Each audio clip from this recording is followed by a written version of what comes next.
festive episode of the Sounds of Stadia podcast, episode number 117. You're joining myself, Chris, in all my festive tinsel. Sorry for audio listeners if tinsel makes a horrible noise. Alongside the man of many festivities and pixels, Mr. Richie. I feel I just came casual today. You wear this on a weekend. This is your weekend garb. Yeah. For audio listeners, I wear a Santa hat on the weekends anyway. He's also a gnome. Kind of look like a bit of a gnome there. I'm not that small. I mean, people don't know. People haven't seen you in real life. That is true. Some people have. Some people have. Most people who watch the show probably haven't. I mean, I'd hope so. That's slightly concerning if not.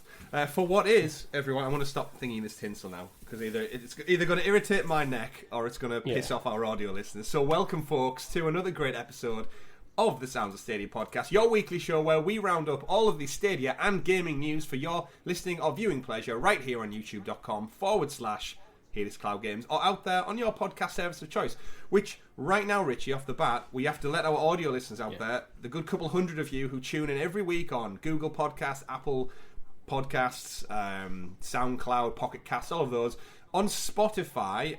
I've heard it on the grapevine, Richie, on the Christmas tree grapevine. You can now rate podcasts on Spotify. So if you are one of the people, if you go to our Sounds of Stadia podcast page, and if you've listened to enough of the shows on Spotify, you can give us a star rating now. Don't know how it's going to work, don't know how it's going to help the algorithm, but if you could give us a rating, we'd appreciate it very much. It helps other people find Stadia content.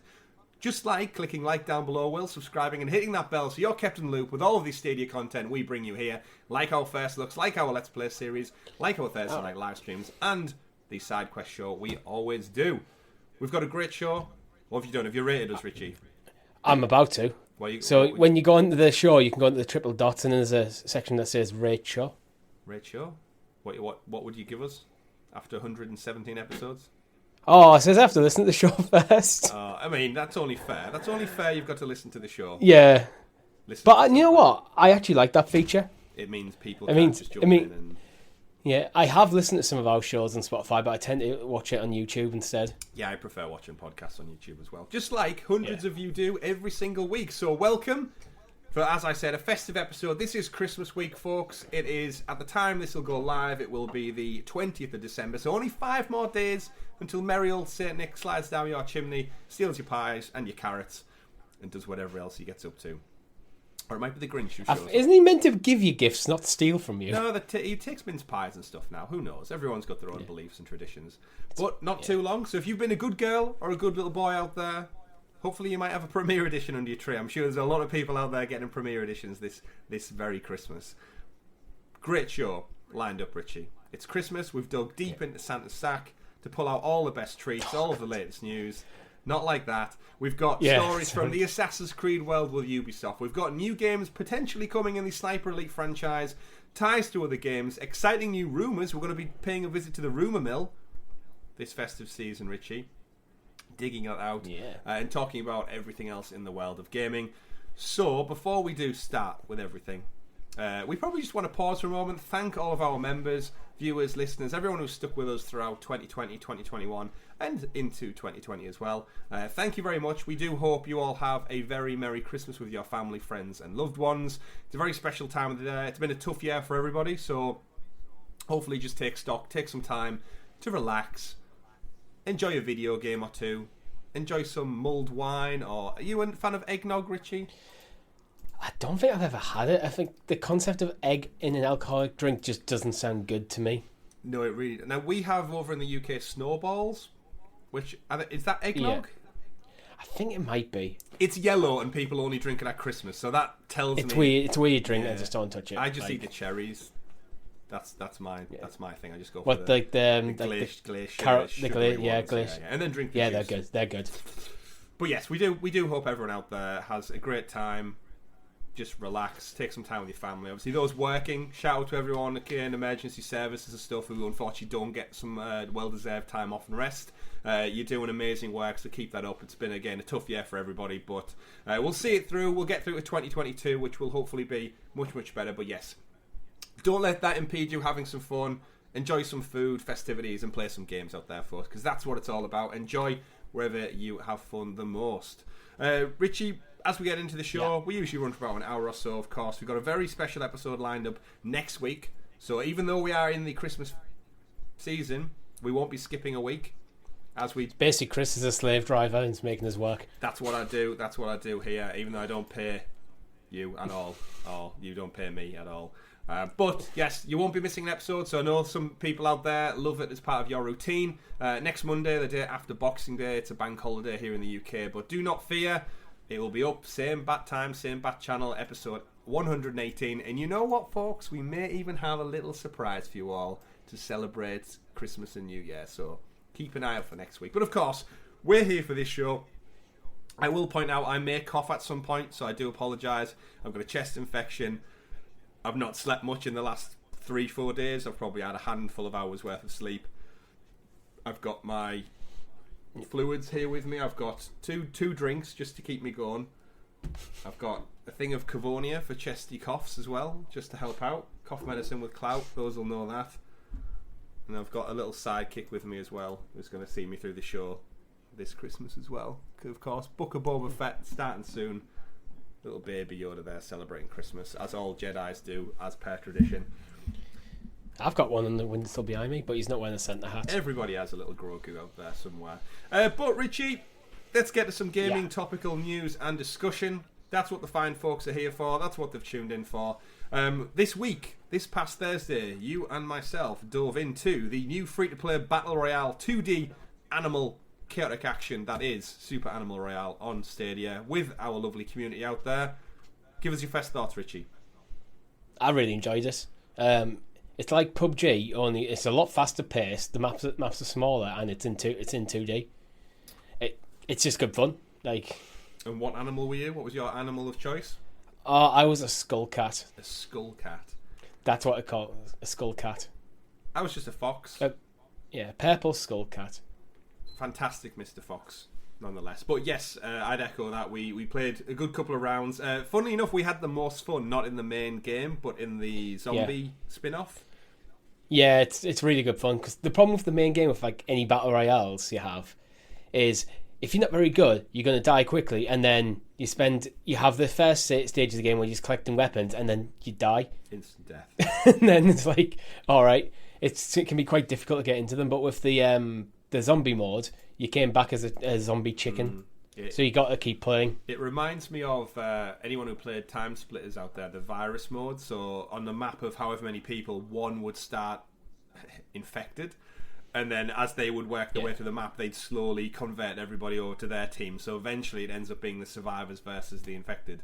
And yeah, it just creates for a really fun dynamic as you hit about the halfway point, when all of a sudden the people who are the undead chicken monsters, the power almost tips, and you can start to overwhelm the lesser people. But yeah, respawn and coming back in, as you said, not having to return to the lobby 10 seconds after landing on the map. Yeah, it's a nice feeling to have. But yeah, Super Animal Royale, we will be playing more of that over the coming weeks, months into the 2022 and beyond, no doubt, as they improve. Of course, Season 2 has just started, but it's free to play. So if you've not checked it out yet, it's well worth it. It's one of those games I feel like you could jump into for 10-15 minutes, or you could commit an entire night. It's entirely your prerogative for that one. Yeah, definitely. It flows quite quickly, so you can just play a game or two and be out within 15 minutes and on to something else. Yeah, we'll definitely be checking more of that out. I had a fun time with it. Anything else we've been playing, Richie? There is something we have played, but it's being saved for the news. What about yourself? You been twiddling those sticks on anything? Bit of FIFA. I've got about 4 career modes on the go, and I just bounce between them based on whatever I fancy. And I've also been playing a bit more of Tales of Arise.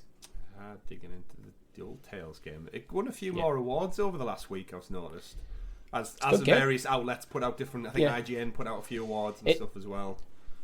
The only thing I think it suffers from is a bit of... The Tales series has always been big in Japan, but hasn't really exploded in the West. And sometimes the voice acting can be a bit iffy. There's sometimes where the conversations flow is like, people don't talk like that. Yeah, all our base belong to us. Sometimes the level of emotions will just suddenly ramp up or drop down. It's like, what the hell's going on here? But it's fine. The narrative's still good, though. Yeah, if Squid Game has taught anybody stuff about dubbing and voiceovers this year, you will very much know that the rates of like overacting or drama, like you said, emotion can fluctuate quite quickly. Yeah, I'm tempted to actually just switch it into the Japanese dialogue and just deal with subtitles. Mm-hmm. I have subtitles up anyway, so like. Good, I don't blame you at all. But that's what we've been playing. Have you got any? Yeah. Have you committed to any major plans whilst you're off over Christmas? I know you've got some time from work. My major plan is not committing to anything. I'm just going to be very non-committal over the Christmas break and just have a break. That's what I've been craving it for like a month or so. Just looking forward to get to Christmas, have a break. Good stuff. So that's. I might record a bit of content over the Christmas break. I might not. I'll see what I fancy. That's I'll probably just take a couple of days off just purely to myself. I'll just binge Tales of Arise for like 2 days, like after Christmas Day. And then as I start getting a bit stir crazy, I might go, okay, look at yourself, Richie, you're a mess, go deal with that. Indeed. I think you should take some time as well and go to the cinema to check out Spider-Man No Way Home as well. We should. We certainly will. I saw it last night. Yeah. Awesome. For anyone who's out there thinking about it. I've seen some spoiler-free reviews, and it's like, I need to go see that film. Yeah, definitely. If you're a fan of Spider-Man in any way, shape, or form, it's one for you. But spoiler free, I had an awesome time. And I can't. It's one of those movies. I finished it. I got home last night. I was like, I need someone to talk to about it. But then immediately at the same time, I want to go see it again. Like it's one of those. We'll go next week. 100%. I'm down for that completely. We'll find an afternoon or an evening to go check it out. But yeah, awesome movie. Go check it out. But we're not here to talk about movies, Richie. I've played this week some Super Animal Royale, played a little bit more of Chorus, ticking over another. I don't play that much Chorus. I tend to just jump in for an hour and then jump back out. I'm all over Pokemon Sword at the moment, by the way. I'm at the final part of it. I was looking at. I must admit, I was on eBay the other night. I was looking. Yeah. I think hearing you talk about it. It's like, could I? If I was thinking, if I could pick it up on the cheap, but I haven't committed anything yet. I got that bug the other week, and I've just been chipping away on my Switch again. I haven't touched my Switch in over it, like probably since I played Sword when it came out last Christmas, and yet there I found myself putting 10-15 hours into it this week. Yeah, I haven't since Bravely Default 2 came out earlier in the year. Yeah. I've also got my my card collection started to build back up, Richie. Oh, you've committed. Yeah, I've got. You're going hard in Pokemon at the moment. No, I got a trainers pack that came with like the 25th anniversary sleeves as well. All right. So I've got all these ones, but actually playing Sword and Shield, there's all of a sudden like loads of Pokemon. I'm like, I know who these are from the game. Get shiny Mews in there. But yeah, I've got the bug, but I'm very aware financially. let's focus on just use the game and probably maybe a bit of the anime to satisfy the Pokemon bug, because getting into the trading cards, so you put money down on something that's just going to collect dust, and you go to find them in the air and going, oh, that was fun, but I spent way too much money on that. Richie, they don't collect dust because they're in these fancy new sleeves. The sleeve will collect dust, though. The sleeve will collect dust. But they're so cool. Oh, they just give me nostalgia. Yeah. Yes, I'm a 32-year-old man still collecting Pokemon cards, folks. But what I'm also doing is talking about games, and not only card-related games. Of course, Nintendo started off way back when as a card company, if I'm not mistaken. They did. And here we are, 100+ years later, and Stadia is only 2 years old. And yet they're compared side by side like equals on many. And they still haven't released a trading card game, damn it. That was the trick. They should have started off with a Stadia Cloud trading card game and then evolved over many Isn't that decades. just NFTs? I mean, let's not even start. But let's dive into all the juicy Stadia news for the week, Richie, by introducing us to the super sexy special Stadia story segment, aka the Christmas news. Ooh, the Christmas news, indeed. Of course, none of it's really Christmas related, but it's happening at this time of the year, so everything gets to be fair, everything's had a festive tinge since October. As soon as Halloween's out the way, like Christmas begins. Poor Halloween doesn't. Poor bonfire night, firework night doesn't really get fair shake. Because everyone pivots to, I mean, of course, it was blown up. Because Bonfire Night is very much just still a UK only thing, as it should be. Yep. Very odd. It doesn't have the whole Americanized over commercialization of it, so it's just like it is still just one night. Yeah. And let's remember, it is celebrating essentially a terrorist attack on our government. So probably something that you wouldn't celebrate if it happened today. So it's a bit of an odd one for the history. I don't know. I mean, we'll see. But first story of the week, folks. You've asked for it. In fact, a lot of people have asked for it. He's been teased multiple times across many, many games. Hell, we've covered him many, many times on the podcast as he's made his little cameos across the Ubisoft games portfolio. It's confirmed, Richie. Ubisoft have confirmed. They put out a tweet this week showing a little teaser announcement. They have greenlit at Ubisoft Toronto a remake of Splinter Cell. There's a couple key words in there. It's very clearly in an interview on Ubisoft's blog. It is a remake, not a remaster. Mm-hmm. They are building this game from the ground up, but preserving the original ideas of the first game. Yeah, which, for me, this is what you need to do, Ubisoft. Yeah. But you know what? Yeah. I think they've had that break glass in case of emergency moment with all the stuff with the new direction like the company's taking, going like trying to monetize the hell out of everything, and with NFTs they went, we need Splinter Cell. Remake Splinter Cell. Yeah. Smash that glass. It's got the blank check in there. Yeah, it really needs to. So it's Ubisoft Toronto. So they're going to be leading the game. Obviously Ubisoft gets support from all their other smaller studios around the globe as well. But the game will be rebuilt from the ground up, like you said, using the Snowdrop engine, which you'll be familiar with seeing in a lot of Ubisoft games such as The Division and such. The Toronto team are also the folks working on Avatar Frontiers of Pandora, which we had a tease for this past summer. Yeah. As well as the upcoming Star Wars title, which they've yet to show anything for, other than let us know that they're still working on a Star Wars game. So Ubisoft Toronto, at the moment, very much probably the flagship studio for Ubisoft outside of the Assassin's Creed team. Yeah, well, is it Montreal that's on the Assassin's Creed team? It jumps around through. It jumps around, but so it seems like they're trusting Toronto quite a lot here. The interesting thing is, though, because they've got two big games, I'm guessing they'll come first.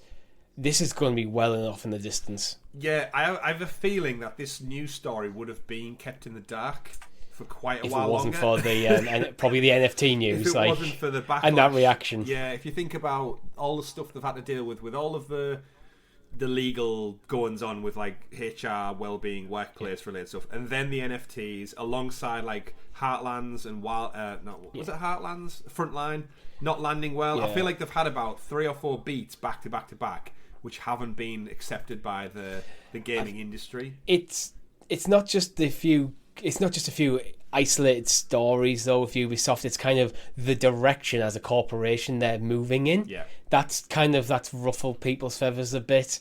Indeed. So that's like, this is why I'm glad this is a remake, because any question over, are you just going to take this franchise and turn it into just another open world Assassin's Creed style collectathon full of 90% fluff content, and then support it for years, and then have a half-assed story in there. Are you going to put rabbits in there?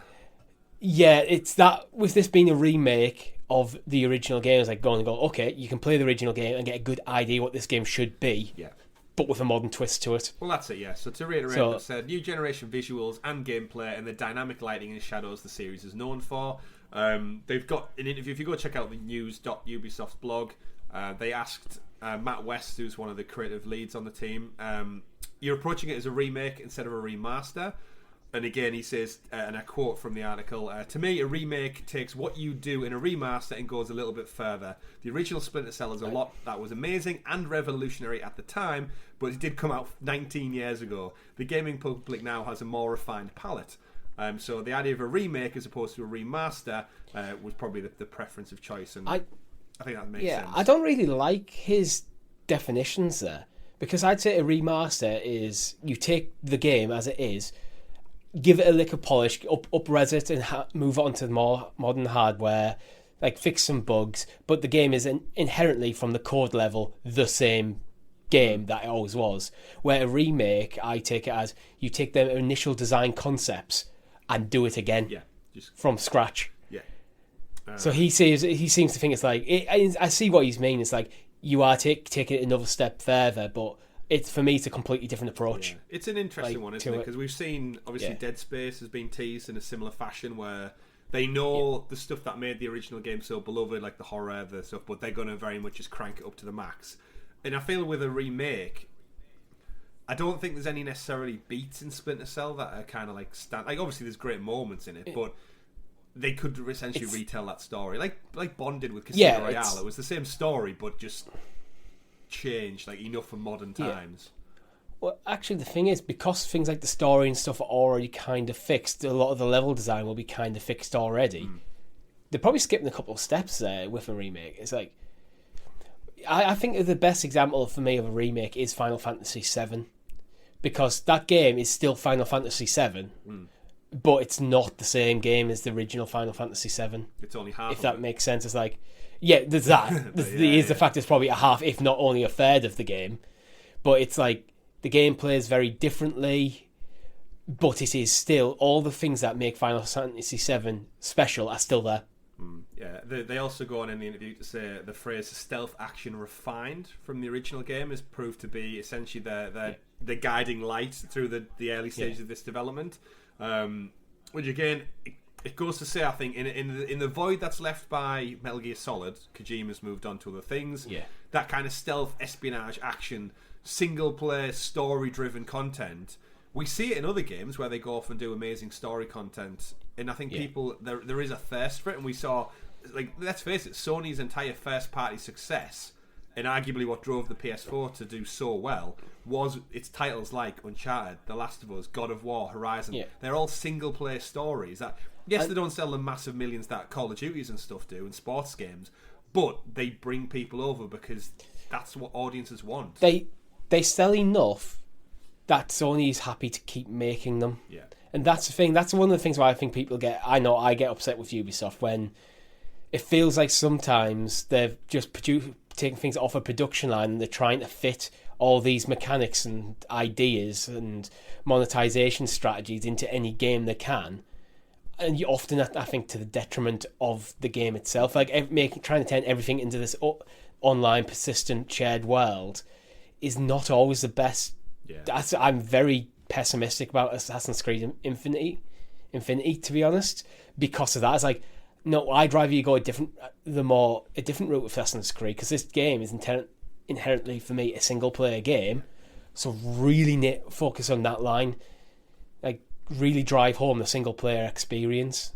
Yeah, it's but they might nail it, they might not. Who knows? Yeah. It's just it's not the direction. I have a lot of, which is why I'm happy with this Splinter Cell thing, because this feels like Ubisoft. This could be the time that Ubisoft, if this game comes out, is well received and sells well, it might make Ubisoft take a step back and go, actually, we can do both. Yeah, they've got the capacity.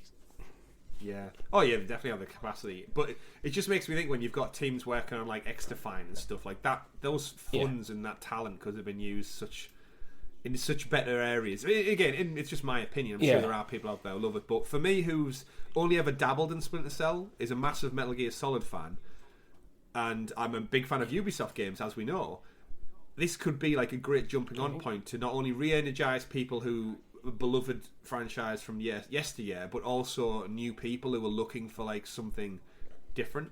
I think it's a great jumping on point. I think I've only played the first Splinter Cell game on the PlayStation 2, I think it was, but I think I was probably too young to get it. Same, yeah, I think. And it's like, and that's why I don't think I ever bothered with the series too much, which is kind of why I'm kind of excited to go back and play it again as an adult with like a more adult sensibilities, a bit more understanding of like the geopolitical conflicts that go on in these sort of games, that were just, who's the baddie, who do I shoot? Well, it was like fast. Well, that's the kind of balancing difference for me, whereas like Metal Gear Solid, same. The whole politics and future dynamics and Sons of Liberty are straight over my head.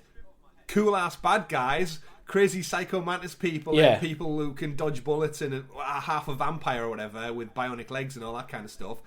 That's what draws me in as a child. But yeah, obviously Sam Fisher, it's set in the real world, so it's kind of like that whole Jack Ryan, James Bond, Jason Bourne kind of thing, where as an adult I feel like I would appreciate the more inner politics of terrorism and global threats and army protocol. Yeah, you appreciate the themes more rather than just the spectacle. Yeah, definitely. Like, that's the same with James Bond. That was definitely more grounded, but at the same time they had crazy ass villains like Jaws and Oddjob and stuff like that. So, and people with fair nipples. But we digress. It's a good jumping off point for Ubisoft. I think we're definitely in agreement. It's a long, long time away. They're only just hiring for this game, so... I think at the earliest we're looking 2024. Yeah. Key question, though. Does it come before or after Skull and Bones and or Beyond Two Souls? Beyond Good and Evil 2, sorry. Get my name right. It's after Skull and Bones, because I think that's slated for next summer. We'll see. Last announcement, I think. Yeah. I'd have to double check my details there. And Beyond Good and Evil is vaporware. Yeah, we'll see. It doesn't really exist. It's just there to build hype for people. It's like every E3, it's going to be a case of, okay, it could drop now and we'll get it next winter. Yeah. And then it just doesn't come. Well, I'll tell you what is coming, though. Our next story of the week, Richie. And not only is it coming, it's coming thick and fast. Ubisoft dropped... We teased it on last week's episode. We had the confirmation on Monday.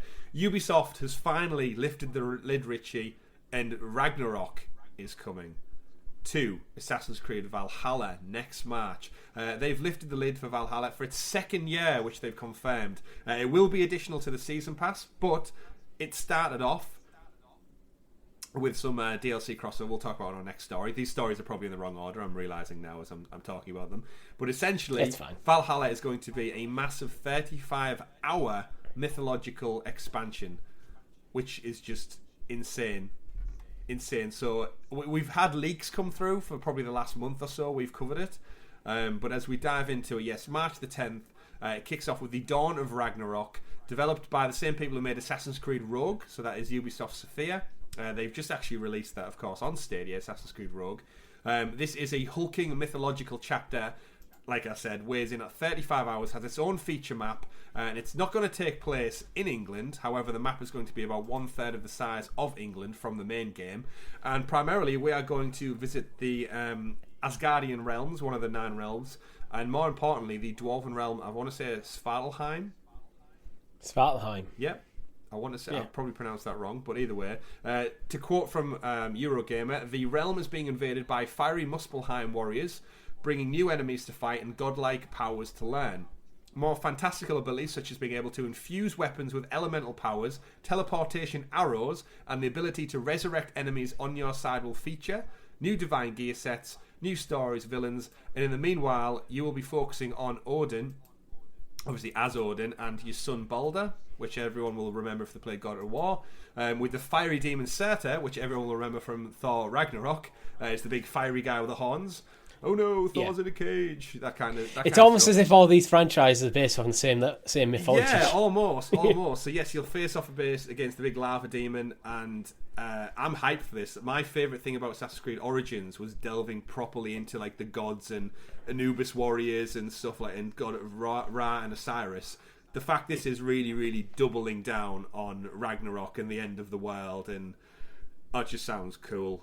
Sounds so cool, and I can't wait. I know it's a bit of a while off. Confirmed for Stadia, we should point out as well, folks. The logo is on there at the end of the trailer.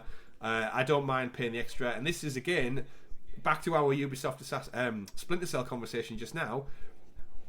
This is taking a story campaign and essentially giving it another whole lease. 35 hours, Richie.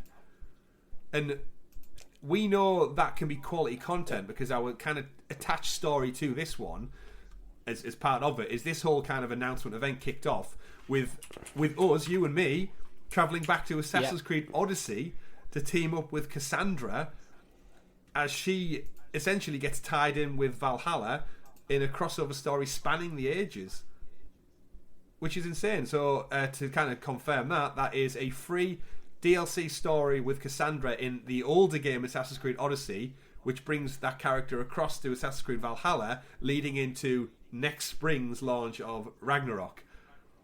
What are video games, Richie, now?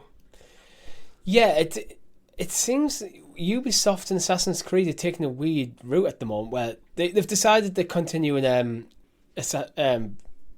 Valhalla for another year, and to do that, to kick that off, they're giving it. He's a big. This is not this. I wouldn't call this DLC. I'd call this an expansion, like in the old style. Like he's a decent, significant chunk of new game on top of your old game.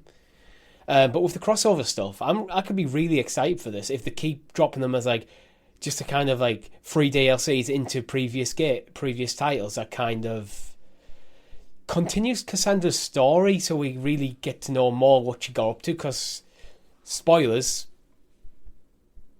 she's immortal. I thought I'd give a pause there just in case I didn't want it. But yeah, so what she's getting up to, and like it really, I've had a bit of a bug to play more of it actually after we played. Yeah, like I want to know more. I love the lore of Assassin's Creed.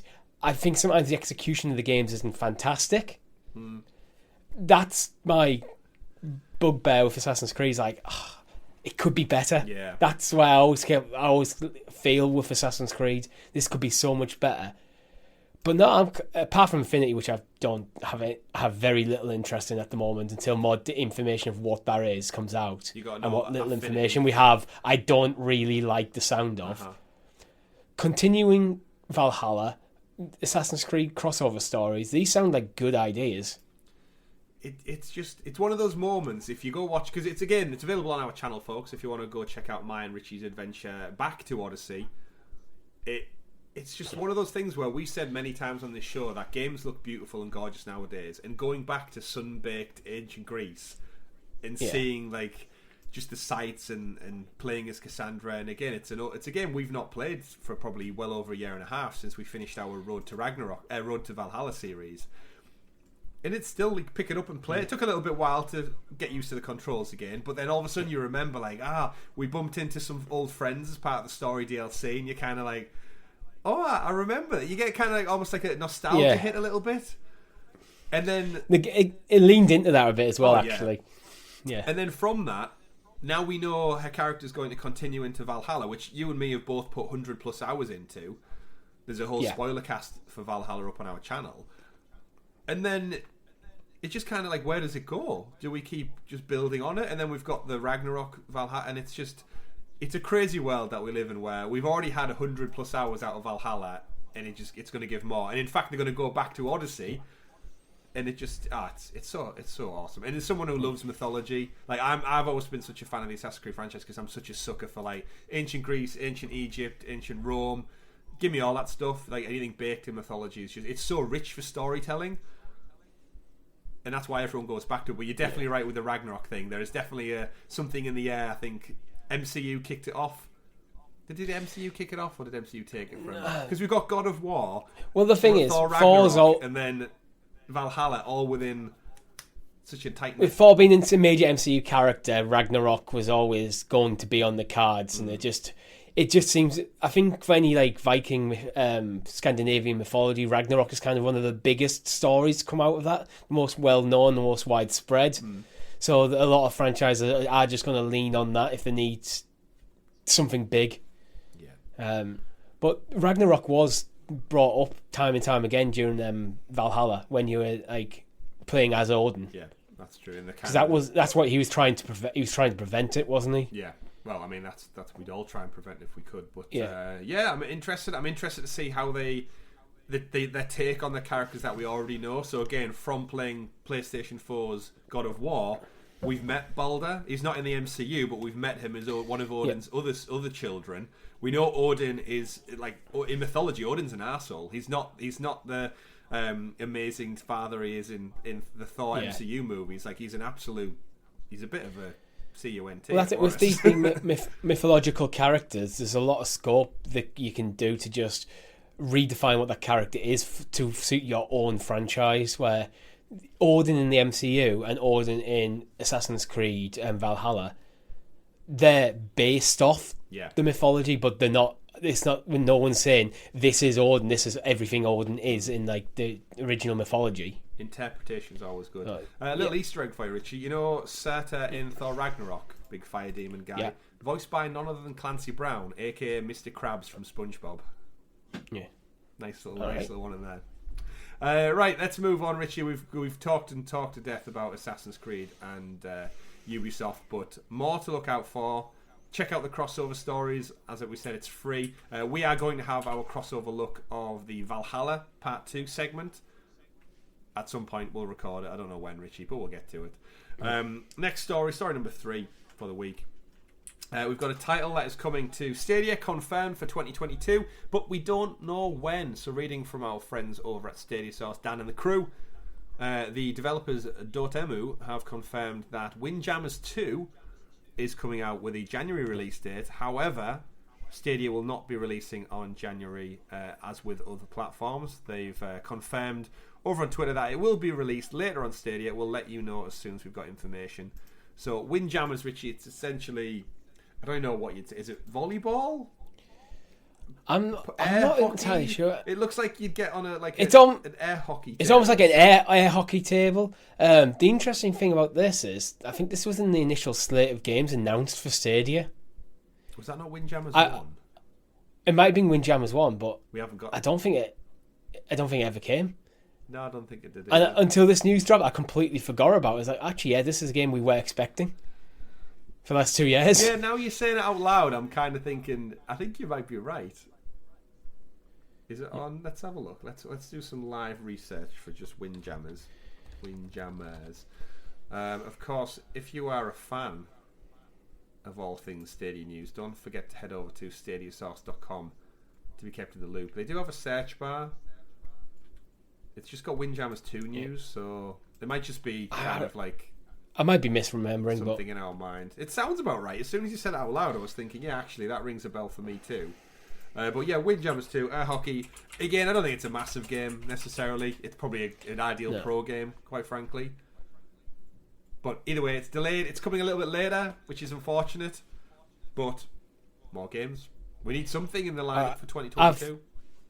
On Dotemu, who are the developers of this game's website, they have an announcement. Windjammers 2 is set to toss on Google Stadia early 2020. Huh. So the game's already 2 years late, based on this. Oh well, it might. This post on their own website. Oh well, they might just type the year wrong. I know usually throughout the entire January, I'll probably be typing 2021 until I realise that we've flipped over. Everyone does it. Moving on though, another title that hopefully will be coming, maybe not too late, but it has been confirmed. Our good friends Rebellion, Richie, of course, makers of Zombie Army, Strange Brigade, and the one and only Sniper Elite franchise, have announced this week that they are launching Sniper Elite 5. Snipers, the time has come to return to the battlefield. Launching simultaneously across Xbox Game Pass, Series X and S, PlayStation 4, 5, Epic, Steam, Windows Store, no Switch, and no Stadia mentioned, unfortunately. However, pardon me, with the franchise, of course, having many titles on the platform, we'd like to think it's a fair shot, but to go back to the game, we returned with elite marksman Carl Fairbairn travelling to France in 1944 to destroy Operation Kraken. Scopes at the ready, snipers. You can already add it to your Steam wish list at the moment. Of course, I'm reading from the blog here. As part of a covert US Ranger operation to weaken fortifications along the coast of Brittany, Carl makes contact with French resistance. Soon they uncover a secret Nazi project that threatens to end the war before the Allies can even invade Europe. Operation Kraken is Carl's mission to take out the high-ranking Nazi officers and end it once and for all.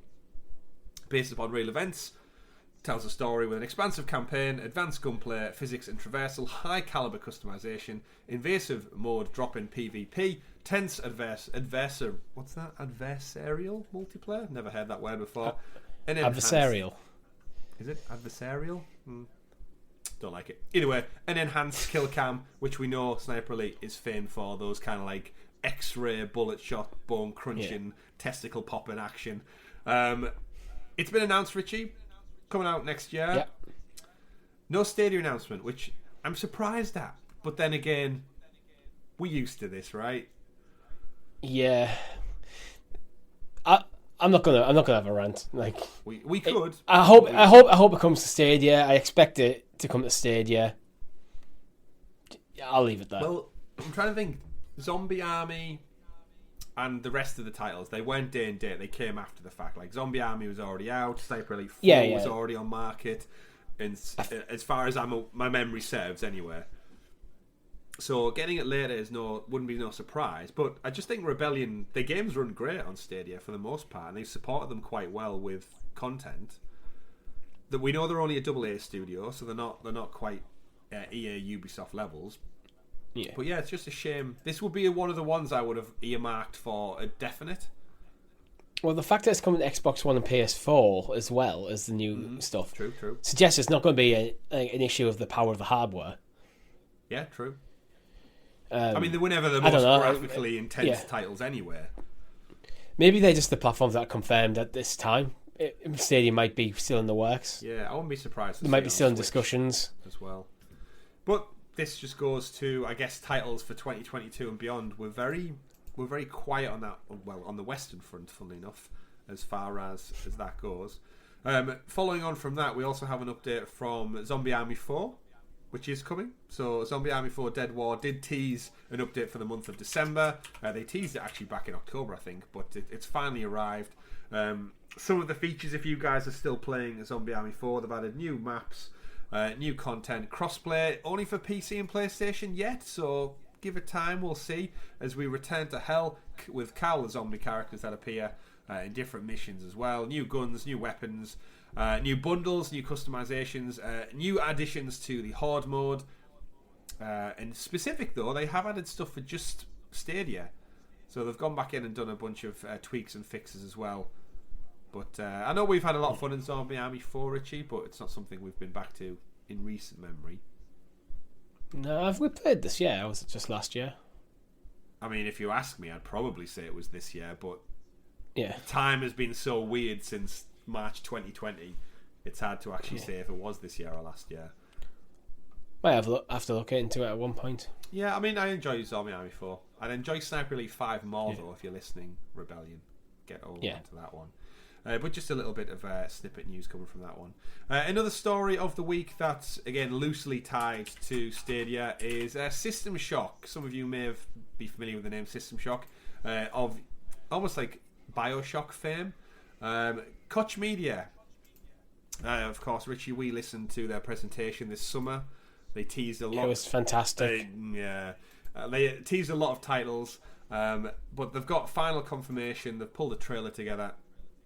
For anyone not familiar, this is a System Shock remake of the original, intended initially to be a remaster of the cult 1994 sci-fi horror that's then ballooned in scope and it's taken on a whole different guise. So it's kind of gone, Richie, funny enough, back to the Splinter Cell story. It's gone from what was going to be a remaster and it's now been pivoted in towards a remake as it ballooned in scope, and I'm guessing their Kickstarter campaign took off more than they ever realised.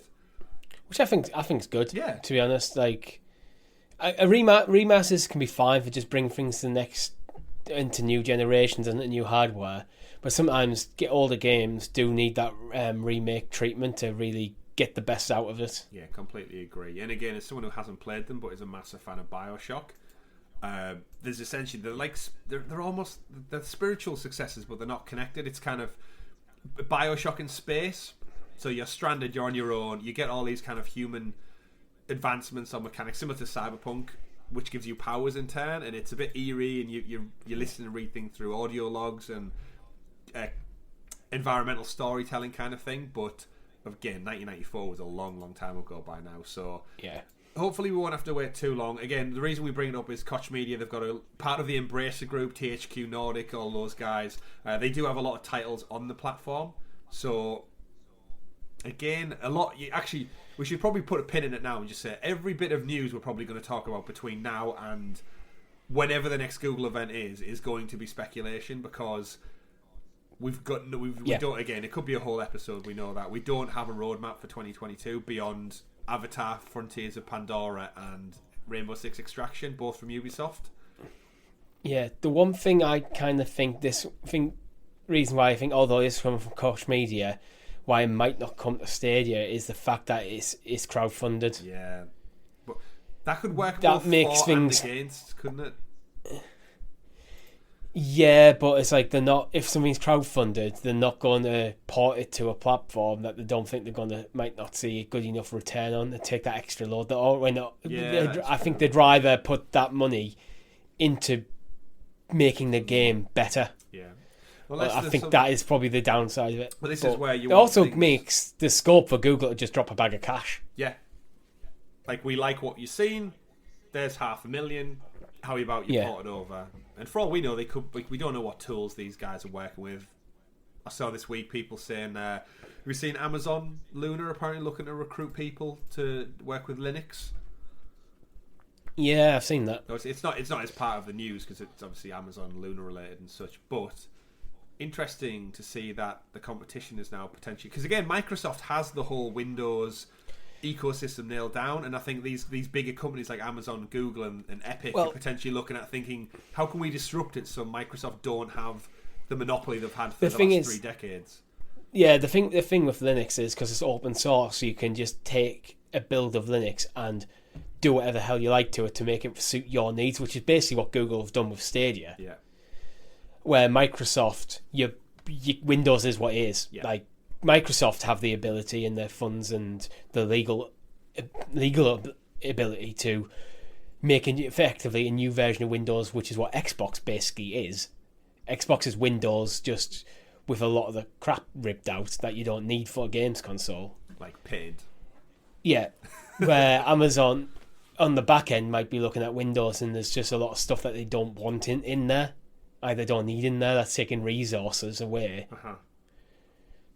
But they can't get rid of because this is what is baked into Windows. Yeah, it's an interesting one. Again, it'll take some time before any of this comes to fruition. But yeah, again, System Shock.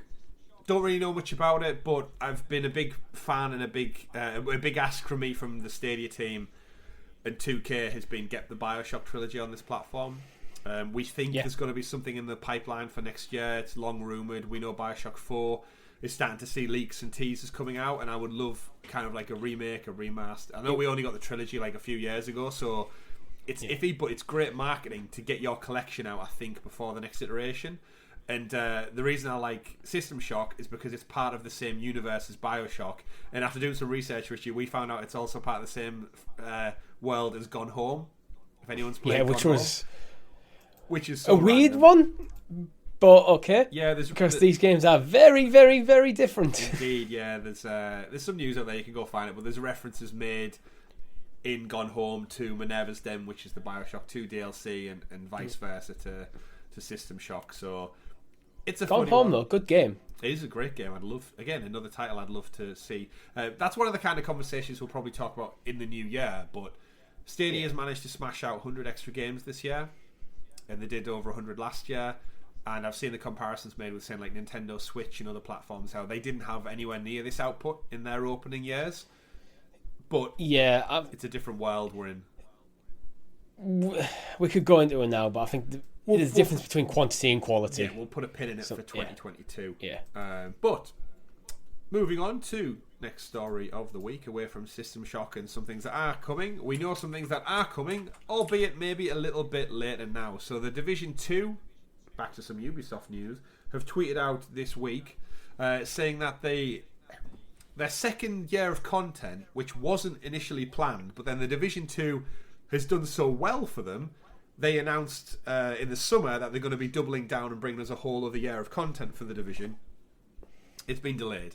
So they put out a message asking, fellow agents, with new content being actively developed for the game, our ambition has always been to continue to deliver the best Division 2 experience for our dedicated players and newcomers alike. In order to achieve this goal, we've today made the decision to lay the upcoming apparel event as well as the February title update to later in 2022.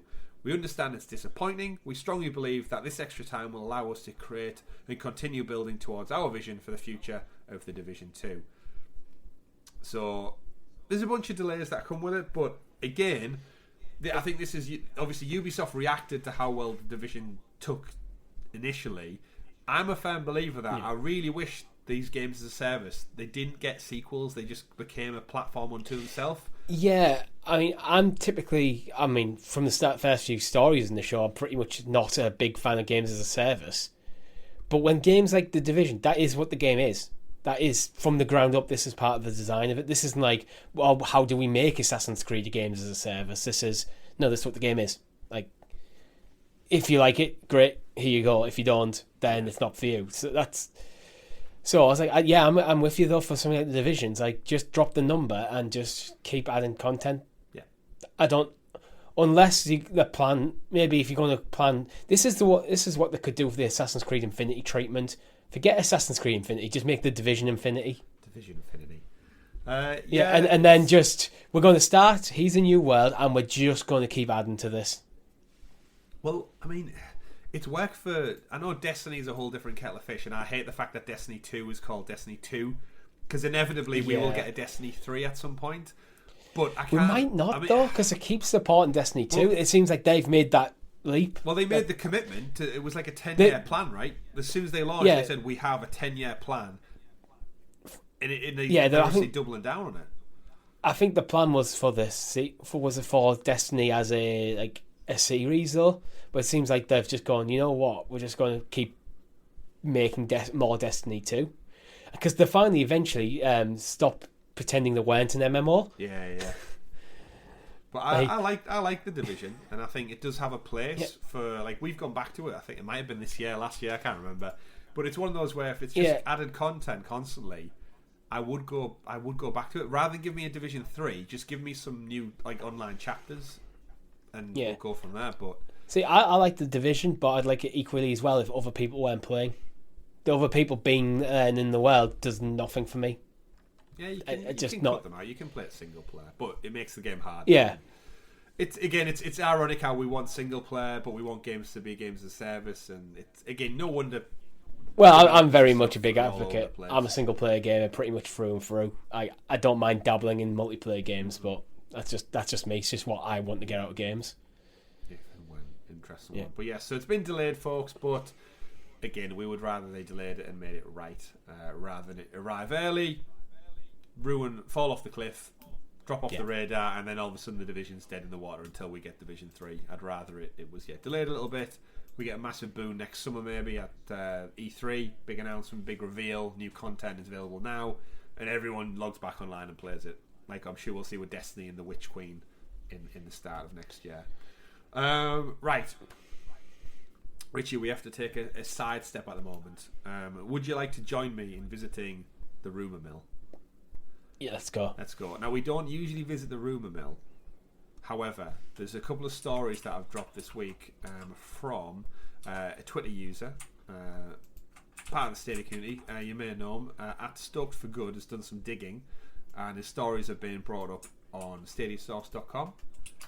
A couple of interesting tidbits that we'll dig into. We thought we'll give them the time of day because there's so many detailed ones back to back, and there are solid foundations in the fact that most of the news comes from LinkedIn, so like actual job listings, postings and stuff. The first one that we'll cover as part of the news story this week is Gloomhaven could be coming to Stadia. So if you're not familiar with Gloomhaven, it is an action RPG strategy game. Whether you are drawn to the lands of Gloomhaven by the call of adventure or an avid desire for the glimmer of gold in the dark, your fate will surely be the same. Lead a band of mercenaries through an unforgiving place where every choice is crucial. Carve your way through terrifying dungeons, dreadful forests and dark caves filled with horrific monsters and reap your rewards or die trying. I don't really know what you put Gloomhaven down as. I know it says action RPG strategy, but what would you compare it to, Richie? I don't really know. I don't know enough about the game. I've heard the name banded around, but it's never really been on my radar too much, so it's... Yeah, I get Warcraft, World of Warcraft vibes from it. I get Warhammer vibes from it more than Warcraft. Right. Interesting. If you look at if you just watch the gameplay trailer, it's got a cartoon aesthetic. I think that's what's probably giving me the Warcraft vibes. It seems to be a turn-based action RPG that's built on like a hexy grid system. Yeah, so it's based on a board game, we should say, of the same name, and it does see players travel the world in a group of 2 to 4 mercenaries with kind of different classes and different abilities, and you fight and you battle stuff out. The rumour comes from a LinkedIn post, as we said. Could be making its way because there's a designer who works at Flaming Fowl Studios, who are the developers behind the game, stating that he worked on a port for Stadia, so as part of his kind of CV, essentially. He was part of design and implementation for Gloomhaven, including Stadia porting.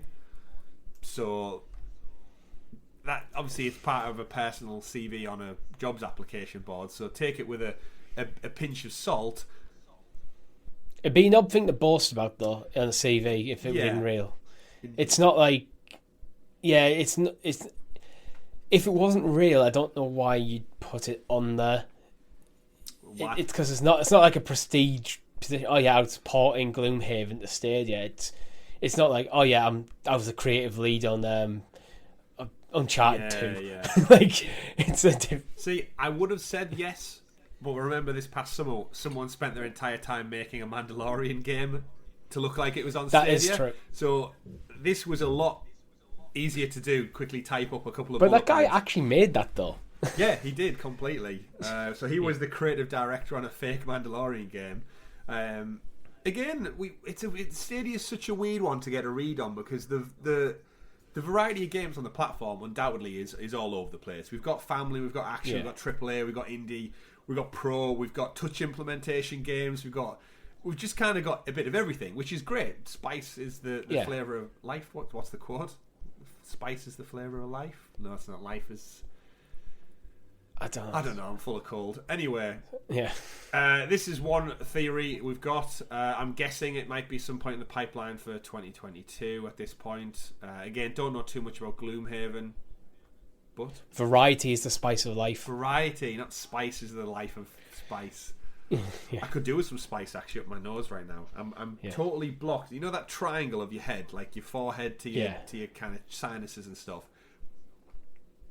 Couldn't smell a thing right now. So sorry, again, audio listeners, if I sound a bit off today. And I've already drank, Richie. I'm through half of this because as I'm talking. Yeah, as he's talking, he's just getting dry mouth. He's not well. Everyone's saying nice things to Chris in the comments. Thanks. They'll say nasty things to me. Kind of like it either way. Next story. I've done it now. Next, don't laugh. Laughing is a coughing curse.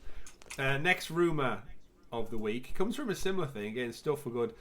This guy must have just scoured, like, shout out, credit where credit's due, scoured LinkedIn for any reference to Stadia. The next one comes from Behaviour Interactive, the team behind Dead by Daylight. They could be working on a yet unannounced project for Stadia because, again, let's dive over to another LinkedIn profile. Oh, is this LinkedIn or is this BHVR? Oh, it's still LinkedIn, yeah, definitely. Users, if I can get the full quote up, I will pull it up right now, Richie. Dead by Daylight. In the process, he said, Stream Connect, data-driven gameplay, ability system, Google Stadia optimizations, and Unreal Engine on an unannounced project. So, Gloomhaven, we had an idea because the guy worked on Gloomhaven. This one's a little bit more vague. Yeah. But it's from someone who worked at Behaviour Interactive, and we know Dead by Daylight gets a lot of support on the platform. It gets its updates. It does. I'm less optimistic on this one than Gloomhaven because Gloomhaven seems to be like from a guy like, no, I worked on this thing. Yeah. Like this could be a cancelled game with the Stadia Games and Entertainment thing. If it's like if the game was designed specifically for Stadia. Yeah. This might have had the plug already pulled on us, unfortunately. Yeah. I hope it's real, but when people say unannounced game, I also think that it could just be like DLC. So this could like the unannounced part of the game could just be. Actually, I was working on DLC with Stream Connect and Stadia porting. Yeah, it could be. I think this one's got a little less substance to it. It does. That's why it's in the rumour mill. You never know. Yeah, you never know. It might not be a Stadia exclusive. It might just be something that he's working on the Stadia version of a game that's unannounced, which is very possible. Yeah, that is very true. But yeah, and then the final spin of the wheel of the rumour mill is another one. Again, stuck for good. Another bit of digging finds a game software developer working at Ubisoft, and in his LinkedIn profile, he quoted, "I worked on an unannounced AAA game as a contractor for Ubisoft. The major tasks were porting the game to server to Linux and helping with porting to Stadia," which we know in tandem. We know Ubisoft are massive fans of Stadia, so could they be doubling down on the platform and bring us a new game? The team, in fact, was Globant, who have worked with Ubisoft in the past on porting other games, so no doubt they've probably spent some time working on all of the many Far Cry, Assassin's Creed ports. And this guy's done it. Yeah. Again, unannounced AAA. This is where you kind of have to read between the tea leaves and think, actually, Has he possibly just maybe worked on the Blood Dragon part, and he's just saying it's unannounced AAA? It doesn't necessarily have to be a brand new title just because it's unannounced. Yeah, that's the thing, and also it may have been announced since he wrote that. Yeah, very true. Again, if this is coming from like his CV uploaded to somewhere like LinkedIn, how often, you don't know how often people update it. This could be an out of date thing. So that unannounced bit might have been, that could have been Far Cry. Yeah. It must be that came out earlier this year. Quite hard looking for jobs in the game industry where you're not really allowed to talk about probably in detail about the projects you're on. Yeah. You could be on one of the biggest games of the year, but you're not allowed to actually name drop what it is. Well, that's it. You'd have to, if you're in an interview situation, you're like, I can't name the thing or anything about really the game, but you can talk about the technical aspects of it, which is basically what you'd be getting hyped for anyway. I promise you it's good. Everyone lies on the CVs anyway. Or you should. You should, because no one really reads them. But I think we'll leave the rumour mill, Richie, and go back to actually some substance. But if we get Gloomhaven, we get a new announced title that features Stream Connect from the Dead by Daylight crew, and we get, of course, another AAA. Again, it's not outside the realm of possibility. We know Ubisoft have done exclusives before. Like, look at the Rabbids on Switch, Mario and Rabbids Kingdom Battle. So they're open to it. And I'm sure if you give me enough money, part of my belief is definitely that Ubisoft are looking at Stadia to prop up their Ubisoft Connect for years to come. If Stadia, Ubisoft Plus, if Stadia ever folded and went under or didn't exist, I'm very much under the belief that Ubisoft Connect will continue with Stadia's hardware, just as a standalone Ubisoft product. Yeah, you can just get Ubisoft Plus, and then we'll host it ourselves on Google servers. We'll just pay Google. Like, let's face it, it's possible. If you split every other game on Stadia and Ubisoft, if you separated the two, which would you say Ubisoft have probably made more money on Stadia than Stadia have? I don't know. It's really hard to know. It's like Ubisoft have seemed intent on porting every single one of their games, but I doubt a lot of them are huge sellers on Stadia. I'd love to see the numbers though. So it'd be interesting how much money they've invested, how much they've actually got back. It'd be great to just see that breakdown. Ubisoft went, we've spent this much money porting games and we've earned this much money selling games on the platform. Yeah. I really don't know which way it could come down. I could almost see it as being Ubisoft have almost taken net loss on this. Because Stadia playbase isn't huge. But you don't know what deal Google have given them to port all their games across. Like, we've got all of their AAA titles for the last 2 years, day and date. The only one I think we're missing is Prince of Persia, and that's been delayed. So for good reasons.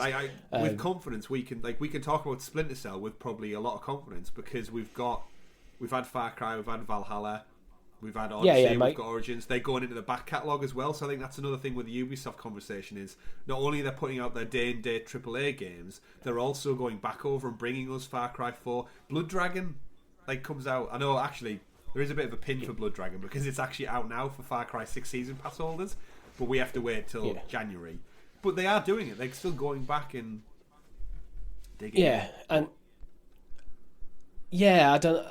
Ubisoft is the only publisher that I would safely say pretty much any game they announce will probably be coming to Stadia. But that. So I don't know. But we must talk about Richie on the topic of Stadia. In the Christmas season, pardon me, the 12 Days of Stadia campaign. It's not a main story. Yeah. We didn't want it to be a main story, but we can't do an episode of the Sound of Stadia podcast without acknowledging the 12 Days of Stadia, which kicked off on Twitter this past week. And I know anyone who follows Stadia on social media will have seen this. You just need to look at the comments to understand the vibe that people are feeling on this particular matter. We won't go into it here, but just to give people a bit of a breakdown, they tweeted out on the 14th of December, and I quote, "Need a little extra holiday cheer? We got you. We're kicking off 12 days of Stadia, 12 days of deals and games for you to gift to your friends, family, or keep yourself. We're not here to judge, do you? Keep your eyes peeled for the daily deals," and then a sideways glance eye emoji. That, of course, created some confusion, which they then had to quote their own thing, like retweet on their own thread. We might have caused some confusion, folks. Think of these deals as our gifts to you. Unfortunately, the store doesn't currently support game gifting to other users, so you might need to keep them for yourself. That was just the beginning. Yeah, this is before the first deal was announced. So I mean, yeah, this could be a whole rant and a whole thing until it's. I think we can both agree, Richie, without delving into it. This was a mistake from both. It's a mistake. It was worded poorly, and it hasn't been received well. And the deals so far haven't really been them. Like day one was play Destiny for free. Yeah. So yeah, we'll break down the deals to give people a bit of context. So we're almost at the halfway point. At the time of recording, we've had 5 days of deals in quotes, and we'll see. Day one got them off to a bad start.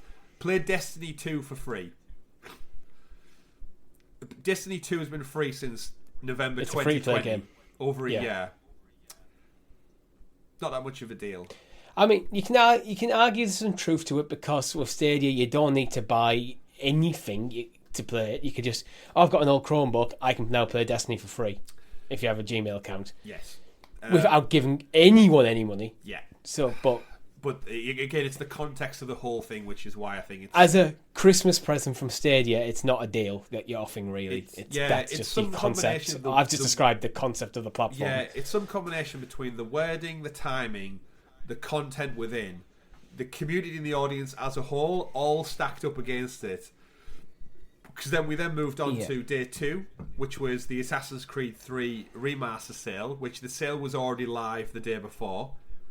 So we already knew about it. I'd already looked at it. People were talking about it. Ubisoft were talking about it.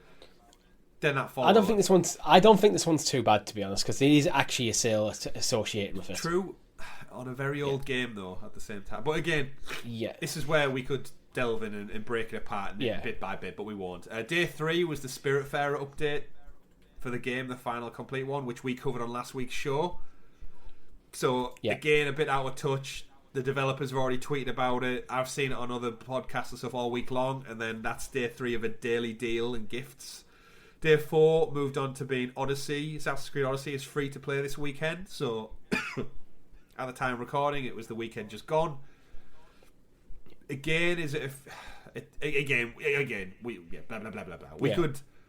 We could rip them apart for this, but we're not going to. It's clearly, I'm sure it was a mistake. It was worded wrong. And then to wrap things up, Dead by Daylight is getting a Ringu crossover. Yeah, I think for me, to sum up these 5 deals that we've got so far, none of them seem to be a Stadia thing. The closest we could come is the Assassin's Creed free sale and Odyssey free-to-play weekend. Spiritfarer update was something that the devs wanted to do, and they wanted to make it free of charge. Destiny 2 is free to play anyway, and Dead by Daylight Ringu crossover was going to happen regardless. Yeah. I just don't see Stadia involved in these. They just put them in a tweet, but... Yeah, like the reality is we could ourselves go, oh, it's Helix Cloud Games Christmas celebration, and we could retweet the exact same information. Yeah, with it probably sooner and quicker. Again, I think the problem is it got off to a bad start by just the wording of that initial setup. Yeah, of saying that we're going to give you daily deals that you can gift to your friends and family. I get the concept of what they were going for, but in Twitter, context and tone is so hard to convey. Well, it's the fact that we're going to give you daily deals, you can gift them to your friends and family. You can't gift them to your friends and family, and then day 1 was a free-to-play game that's been free-to-play for 6 months. Yeah. It's well, you're just telling us about something that's on the platform, you haven't done anything, and there's the tone for the entire marketing camp, the entire push just soured immediately. Oh well. Indeed. Well, again, they've still got many days left until Father Christmas arrives, so they could remedy this, I'm sure. People stateside apparently are getting a 3 months pro. Yeah, I've heard that. Not Europe or Canada or otherwise, but you know what? Still time. Christmas magic could still happen, but I'm sure in hindsight they're probably thinking they should have just kept quiet and retweeted this news out as just normal news posts. Maybe do it this week on Stadia. All of these stories could have rounded up to a blog post this past Tuesday or Thursday, which... Yeah, if they just pushed this as a blog post with all 12 of them in there, it probably wouldn't have went down as bad. Yeah. Now, it's Monday, Richie. Before Christmas, we are probably due a blog post this Tuesday, Wednesday, Thursday or Friday, whichever day it ends up being. Is there a chance all of these stories from these 12 days are just going to be in the blog post this week? Yes. Yeah, I think it's a pretty good chance. Either way, let's move on, shall we? Again, we're not trying to hate. If you want that, just go look at the comments on any social feed, and you will see that it is not looking fresh out there. But you know what? We'll move on. We'll move on as we always do. Got more important things in life to worry about. Next up, though, Danny Trejo, Machete himself, Richie, is appearing finally in Far Cry 6. Now, if you remember a few weeks back on the podcast, I mentioned this popped up in my game because this story DLC leaked many weeks ago when I was playing Far Cry 6. I've moved on now, and it's came back out. He's appeared with Trejo's Tacos and some story content on the island of Yara. It's a celebrity crossover interaction tie-over thing. Not really much more to say about it, but if you want to jump back into Far Cry 6, it's not quite the same level as Assassin's Creed Valhalla and Odyssey crossing over with Cassandra. We just got a celebrity who's got his own taco business, who's getting some free marketing within a fictional world. And again, he's a badass, Danny Trejo. I do appreciate and the fact that it was accidentally the big story around this has already happened. The fact that it was accidentally released and then pulled. Yeah, but you get a fight alongside. But yeah, it's more Far Cry 6 for people. Exactly, and it's free, so go check it out. It's got a lot of tongue-in-cheek comedy with him, I'm sure. I might jump back in and fight the Revolution. But that's one of our finest stories for the week. We've got an update for Serious Sam. Any fans out there of the Crow team titled Serious Sam? That's having some new DLC too. It's been teased this week. We don't know quite what it is yet. They dropped a cryptic tease over the last weekend, about 34 seconds, and it ends with the description, man, it's cold. Probably something to do with ice or winter. Of course, Serious Sam 4 has now had its release on all platforms, so it's probably seen some more love than it has done over the last year or so. The Crow team have had a bit more time to refine it. Everyone seems quite impressed. And it's an interesting one with Serious Sam, because that was the one that was touted as like only possible on Stadia, with all the enemies and environments, and then evidently it's not. Well, that was just back in the PS4 era though, so... True. I enjoyed it. It just felt like a game out of time. Didn't do anything like amazing, but more content coming. Hell, I don't even know if it's coming to Stadia, which is the weird thing. It's the like ironic twist as it came out first on Stadia, and obviously the trailer hasn't been fully announced, but there's no logos on it, so the irony could be within. But we'll hang fire for that one. Probably not have to wait too long into the new year. I'm guessing if it's to do with ice, they probably want to get it out during winter to kind of capitalise on seasonal content. Yeah, probably. Did you ever play? Because we got the Serious Sam trilogy on Pro. Did you ever jump in and check it out? I didn't. I think I played one or two of them before on like Steam, so I kind of knew what the franchise was about. Yeah, it's fine for what it is. It's a double A action shooter. It's a bit of daft fun, but it's not really the sort of game that I'm gonna spend a lot of time playing. Daft. Unless it has a really hooks me, which is rare for something like that. Yeah, daft fun indeed. Just like Riders Republic. Speaking of winter content, actually, Riders Republic is getting a winter bash. New seasons, events, exotics, exclusive gear, unique outfits, new features. What more to say with Riders Republic, Richie? We did a first look on the channel. We had loads of fun with it.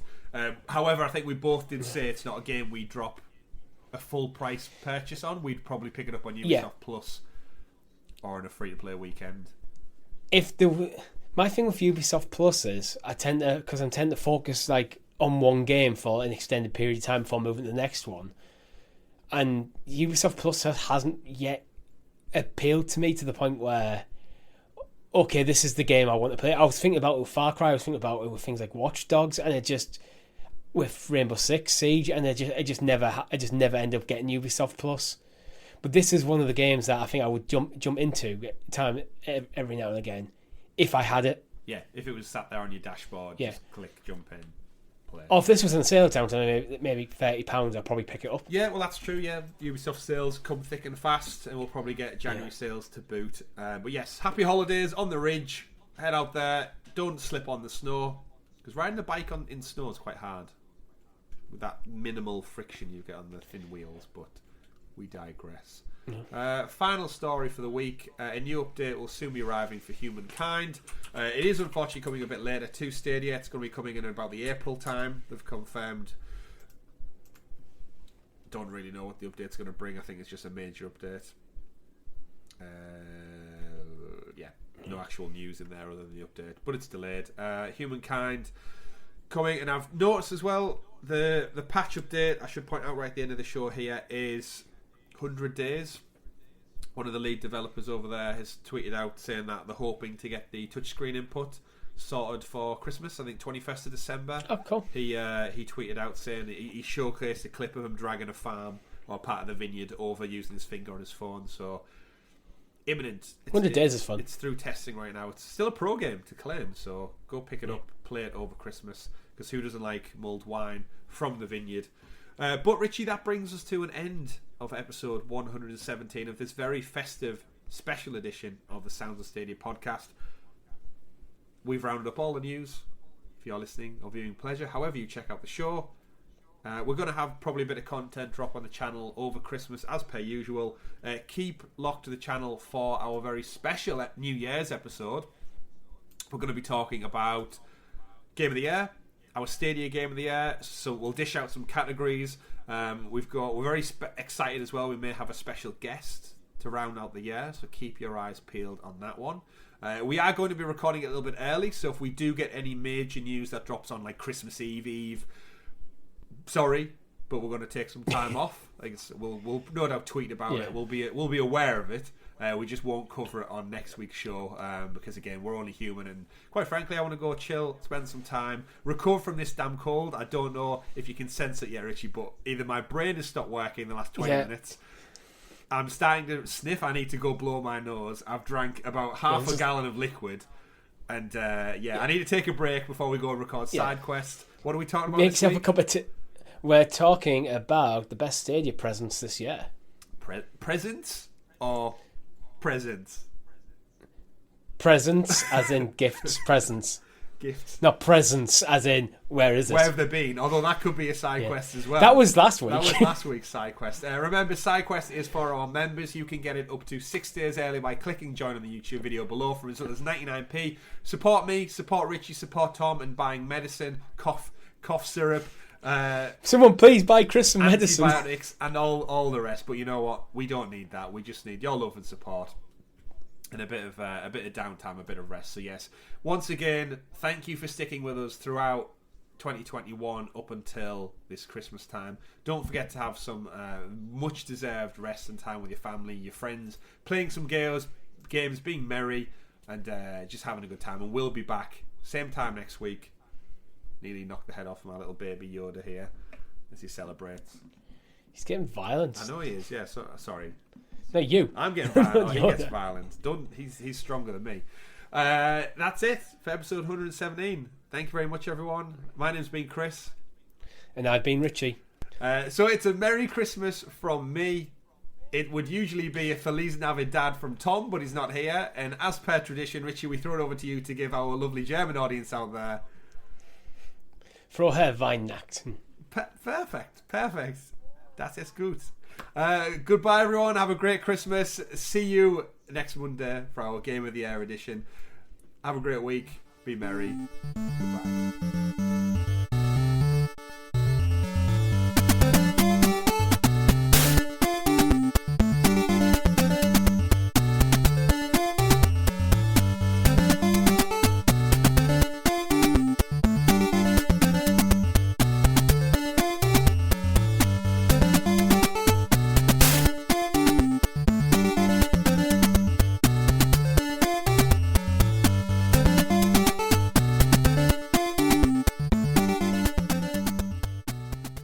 Oh my word, I need to blow my nose so much.